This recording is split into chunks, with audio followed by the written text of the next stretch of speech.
In the previous session, you have learned decision making is to make a logical choice between the options that are there in front of you.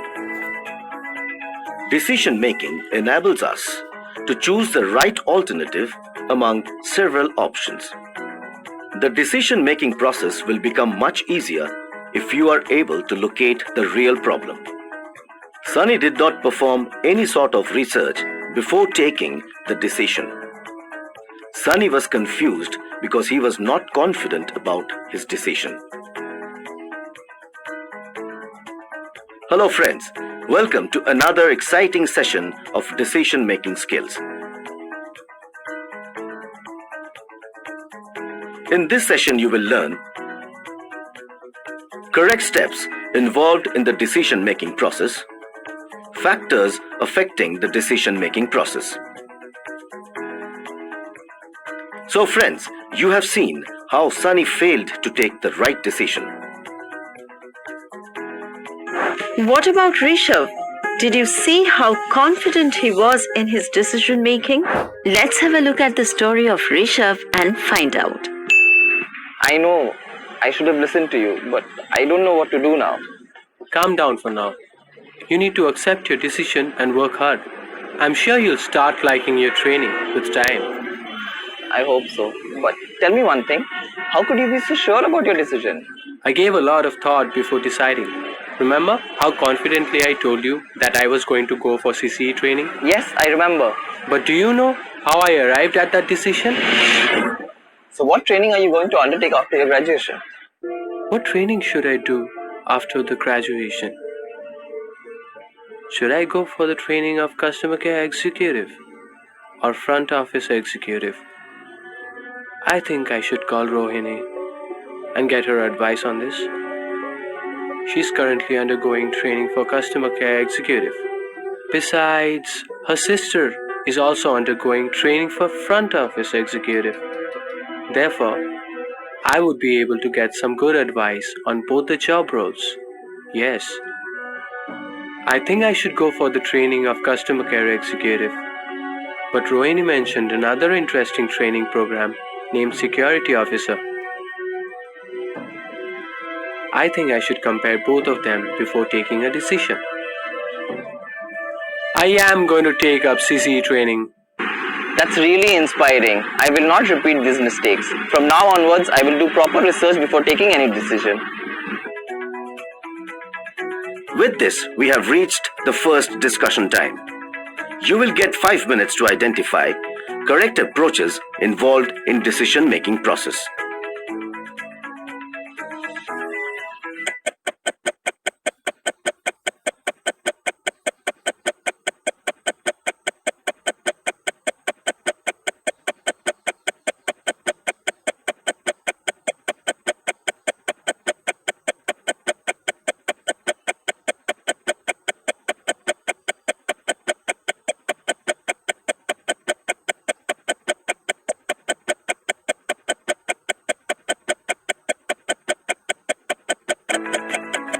Welcome back friends. Hope you were able to identify correct approaches involved in decision-making process. Let's check what they are.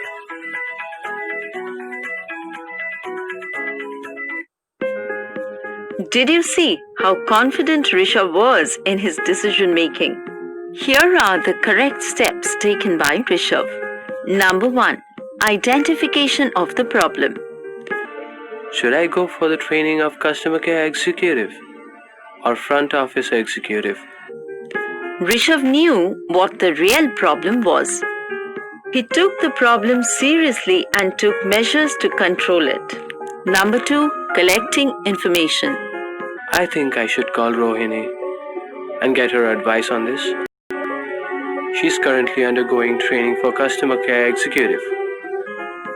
Rishabh gathered information regarding the subjects before taking the decision. He called up his friend Rohini to gather information about CCE training. He even searched the internet for more information. Number 3. Checking for alternatives. I think I should go for the training of customer care executive. But Rohini mentioned another interesting training program named security officer. I think I should compare both of them before taking a decision.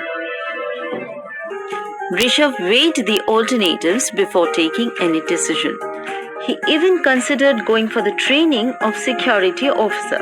He chose the best alternative among all the other alternatives after meticulous examination. Number 4. Execute the decision with confidence. I am going to take up CCE training. Once Rishabh was done with the research, he executed his decision with confidence. He did not hesitate because he was sure that CCE training was the best option for him. Number 5. Seeking an expert's opinion.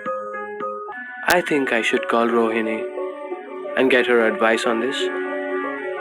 She's currently undergoing training for customer care executive. Besides, her sister is also undergoing training for front office executive. Therefore, I would be able to get some good advice on both the job roles. Rishabh consulted Rohini before taking the decision. He knew that Rohini had some practical knowledge about CCE training. He even sought help from Rohini's sister regarding FOE training. So friends, this is why Rishabh was more confident in decision making than Sunny.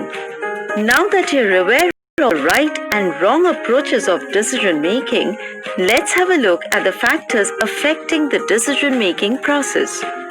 Number 1. Insufficient information.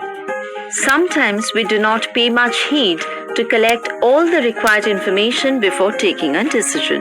Number 2. Too much information. Sometimes we might get confused because there are so many people advising us. Number 3. Lack of confidence. Sometimes we think so much about our past mistakes that our confidence level goes down. Number 4. Emotional decisions. Sometimes we tend to take decision based on our emotional instinct. An emotional decision limits us from thinking rationally. So friends, now I hope you will be able to take better decisions. All the best. It's time for discussion round 2. You have just learned correct approaches involved in decision-making process. In the next 5 minutes, your instructor will explain these points in further details. So, over to your instructor.